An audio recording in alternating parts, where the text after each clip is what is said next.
Mytoe is my abbreviation for my theory of everything. I am its anonymous author and I go by Dakini on this site, but Dakini is really someone separate from myself, the author.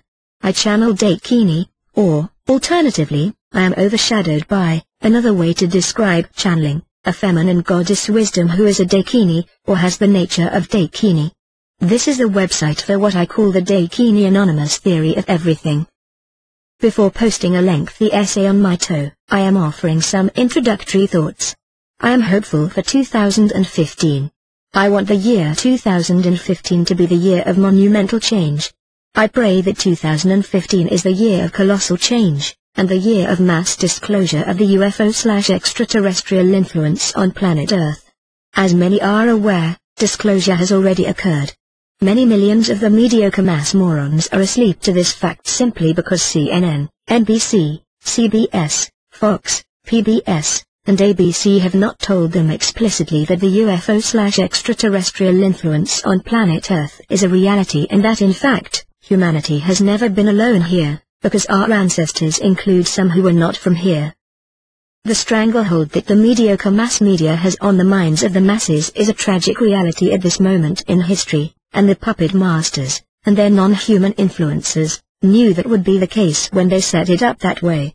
Thanks to the internet, this stranglehold has become a weak domino, and it gets weaker with every passing day as the concrete heads of the older generation leave their positions and younger people come of age, go to college, become smarter than the vast majority of people with full-time jobs, especially those in government and institutions, and have nowhere to go with their profound knowledge but to discover how threatening it is to the concrete heads of the older generation, especially those in government and institutions. Even with all of the profound knowledge of adults today who are in their 20s and 30s, there is one thing, one shocking aspect of life on this planet, which still very few had uncovered until recently. The most crucial fact that has been hidden from humanity is about the elites who have controlled most of the Earth's resources and all the money in the Western world. This as yet hidden fact is that these elites were highly controlled by non-humans, for centuries, if not millennia, if not forever. Whether some of these non-humans were extraterrestrial is debatable. Advanced non-human does not mean ET, it is well established now that advanced non-human species have lived in hiding from humanity for many centuries, and they were advanced well beyond humans.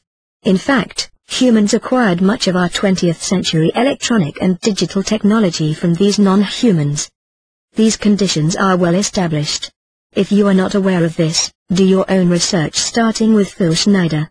There are thousands of other testimonials, whistleblowers, leaked reports and video-audio recordings that firmly establish this fact.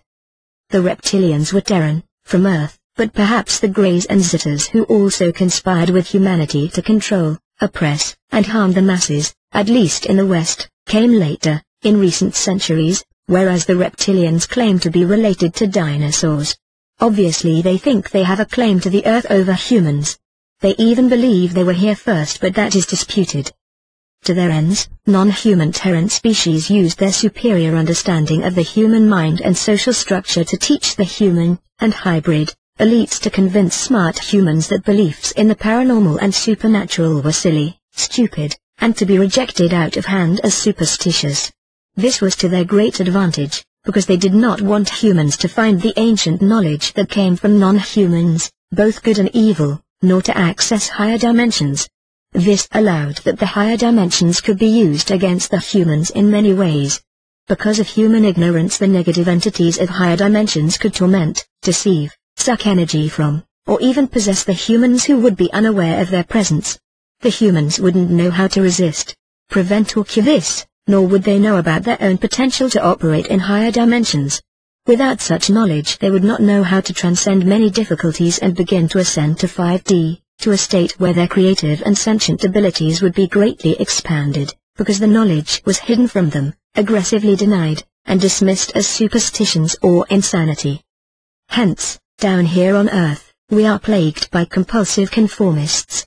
This is arguably Earth's greatest handicap and the most destructive force, humans who cling to their ignorance with compulsive conformity. Mytoe will expand upon the phenomenon that most humans have a left brain dominance, and the left brain is more verbal, social, also emotional. These modes are all primarily linear, because the brain has to pause to receive internal stimuli from the right brain. This is exactly the kind of vulnerability the masculine left brain inhibits, for it is focused on external cues and immediate threats. The social and verbal processes mastered by the left brain are actually about external conditions and the masking vulnerability.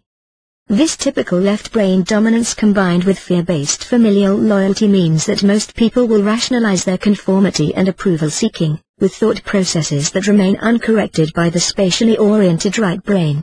It is through the right brain that inputs are received from what we call the higher self, or the spirit world, or the universal mind, or the thought field that is beyond one's usual consciousness and contains infinitely more knowledge. It is a result of left brain dominance that humans will focus on part-truths and semi-truths and choose twisted words to create and maintain the illusions they prefer, and especially to parrot such words when they come from dominant members above one's own place in the hierarchy, and then cling to them for dear life. And from there it only gets worse. After they have bought into and repeated these part-truth words, they can only see what is consistent with the spin they have put on their perspective, or that was put on it by others, by the majority or the dominant group whose approval is the priority to most people. Unfortunately for humanity, for most people, this dominant group view or set of beliefs is regarded as if it is the ultimate or the only yardstick for the truth about any matter. This is what I call tribal bias, and it is the bane of human civilization. As long as most people have the approval of the dominant group, they will cling to their partial truths and distorted words, because subconsciously their highest priority is to gain approval by the dominant group or their own familial group. This tribal loyalty or tribal bias is a function of the dominance of the masculine-charged left brain. Tribal bias is really unconscious fear of not having one's material needs met. And in turn, this fear emotion is the driving force behind all the words they choose, speak, believe. For most people, language and logic are subservient to fear and pride, and this is a consequence of left brain dominance. Hence the authorities are sensed as the most powerful group, because it is subliminally sensed by average humans that associating with them will assure their material needs are met. Hence the average person will side with the authorities and their distorted, or partial truth, words, falling back on the subliminal impression that the larger group or those in positions of authority must be right by virtue of their titles and positions alone. This is the background for the seemingly insurmountable ignorance and denial entrenched in mass consciousness, and the near-fatal sense of frustration felt by the awakened, the galactic humans, light workers, light warriors, indigos and starseeds, the activists and revolutionaries. As I use the terms, we may all be of one group, simply characterized by having past life memories of more advanced civilizations, but we identify with different labels or subcultures. So, this is what we the awakened have to overcome. It is caused by the bicameral mind of most humans, which the masses cannot override without help. The tragic and hidden truth is that most humans have this bicameral mind because they were genetically engineered like this so they could be exploited and controlled. But they ain't gonna listen to the likes of that anytime soon. Hence there is a catch to the apparent free will of the masses who have allowed rule by non-human species, and are destroying the planet and many other human lives in the process. The catch is that the masses have been severely deceived. And according to universal spiritual laws, to divine directives, to the law of one, any contract arrived at through deception is null and void. In conclusion, we are in a global mess because the masses are holding back the awakened because they outnumber us and because they were deceived. This is not just the logical basis, but also the ethical, humanitarian, and divinely ordained basis for why we deserve intervention by the benevolent non-human entities of the Galactic Federation.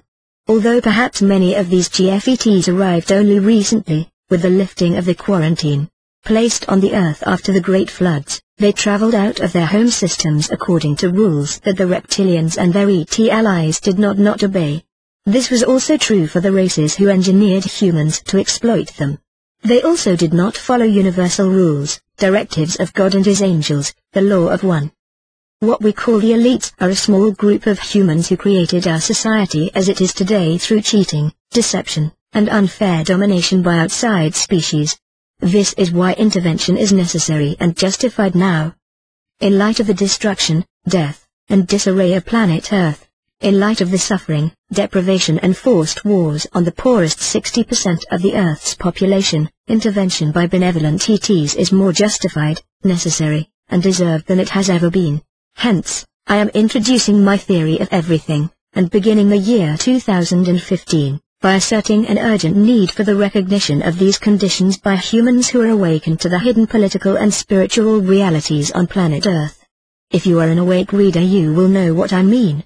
And if you are awake, I urge you to please join me in inviting the presence of our assistants from the Pleiadian, Sirian, Andromedan, Arcturian, and other races of sentient beings with benevolent intentions who comprise the Galactic Federation.